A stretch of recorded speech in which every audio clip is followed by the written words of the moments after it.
So the sun still isn't really doing a lot. It keeps kind of rising, looking like it's going to appear from behind a cloud, and then another cloud kind of comes across it. So I haven't really been shooting anything. I mean, there's still a little bit of subdued light going on, but not a huge amount. So I mean, I think the best light on the lighthouse was when I literally first arrived, and that was always going to be the challenge coming here, because I really had the shot in mind with the Stone Jetty, but I also wanted to get round to the lighthouse, and I don't think, you know, it's possible to do two and to do them both justice.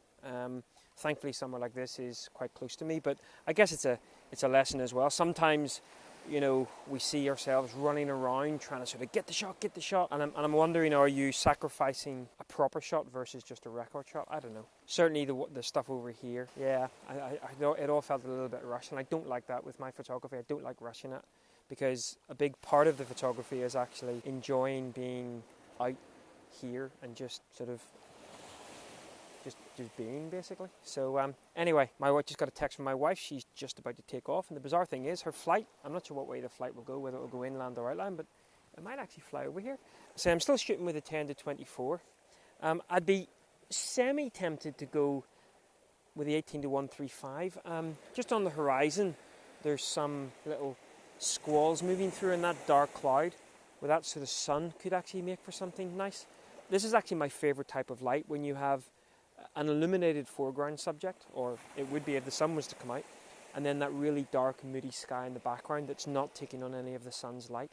That would be perfect. Now you can see here what I was talking about in terms of the rocks being illuminated. You see just a little bit of that colour into the rocks, and so as I say, here comes a decent one, so I would probably fire that off just as it's going out. There you go. So I fired off the shot, and we then have 3 exposures on that, and in fact that sun is just starting to kind of eke its way in, as you can see. So let me just check that again. Ooh.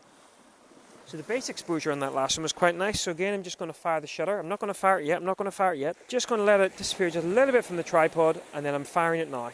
So you saw what I did there. Oh, in fact, hang on a minute. You know what I'm going to do? I'm going to put you down, because the sun's actually peeking back out again. We have light on the lighthouse. Catch you in a minute. Just watched my wife's plane take off. She's not a big fan of flying, so I can imagine how she's feeling on the plane. 2 things. Firstly, I have added the JPEG file type onto how I'm shooting on the Fuji. And I'm still shooting RAW, but I'm shooting RAW plus JPEG. And the only reason for that is it allows you to zoom in to 100% on the back of the viewfinder to really check your finer detail. It's a little bit annoying that you can't do that when you're just shooting RAW. I've never found out why that is. But come on, Fuji, let us zoom into 100% when we're just shooting RAW.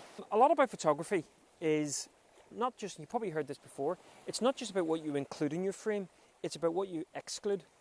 And to the left of the lighthouse, as you can see here, there's kind of, you know, a little bit of a sort of a housing, a little bit of a, you know, a settlement here. Of course there's a house to the right hand side as well, but it's a nice bright white. Here it's kind of more roofs and everything, so I've kind of brought myself back a little bit further, and I've pointed my camera just a little bit down more. Now what that has meant is I'm being very cautious not to have the lighthouse too close to the top of the frame. It's maybe a little bit close. I'm shooting here at 11mm at the moment. What that's allowing me to do, even though I'm still including these little houses here, I'm not including the ones that were kind of in the frame before. So I'm just trying to clean up the frame a little bit while the sun goes away, by just fine-tuning the composition.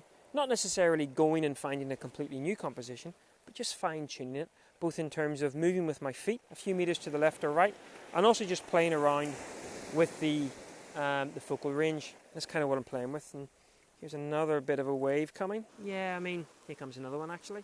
So let's just see. So it's not going to come up around the legs of my tripod just about. So I'm going to wait till it starts to flow out, and boom, we are hitting the tripod. Hitting the shutter.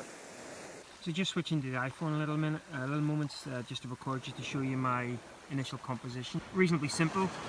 Horizon top third line, lighthouse on one of the rule of thirds. Honestly, there are more than... Ooh. I'm kind of trying to shoot it so as the waves are heading out, to sort of drag the eye through the frame. And these sort of rocks here, when the sun does come out... Ooh. Pants! So these rocks take on just a little bit of that light. I've now removed the grad, and I'm just shooting with a 4-stop filter, which is giving me about a 1.3 second exposure on base. and it's about a 2.5–3 second exposure versus a 0.8 exposure. But really you actually want the light to come back a little bit more. So there's going to be a big one. I'm going to walk back a bit.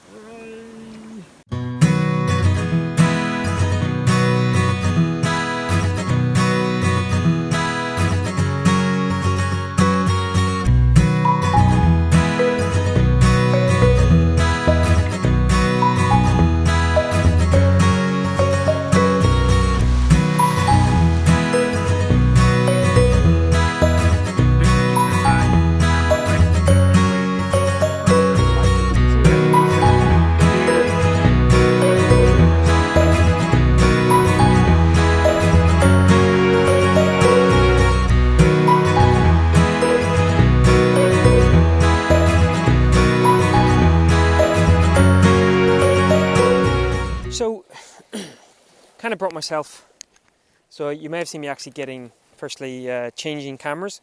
I was thinking of going a little bit more abstractly while the sun was kind of peeking in and out, but the sun is now kind of broken through and we still have this fantastic dark sky behind us. And now, as you can see, the lighthouse is really beautifully illuminated. I'm shooting on the 18-135 and I'm at about 23mm, which is 35mm in old money. Hopefully you can kind of see that. Shooting the f13 now. Depth of field, as we start to increase our focal length, may be a bit of an issue. I might consider doing at least one stacked shot, i.e. focus in, take a couple of exposures with the focus actually closer or on the lighthouse, and then build that in just to give me maximum depth of field if need be. Still got the 4-stop ND filter on, and what I'm looking at here is this little sort of fissure again in this rock that kind of I've composed the image with that almost parallel from a vertical standpoint. I'm about to be stung by a wasp as well. Vertical standpoint behind the lighthouse, just bringing the eye in. But what really makes the image is when we have some motion not only here in front of us but also across these rocks as well, because it almost creates, I'm sorry if you feel a bit motion sick as I do that, it just creates a bit of a curve in and around the image. I kind of have one here in a moment that I think worked reasonably well. Basically, I like this bit of motion here, and I like a little bit of motion here. See how it's curving? So what I really want is kind of all the way around, but that's proving difficult to get, but lovely to see the sun out.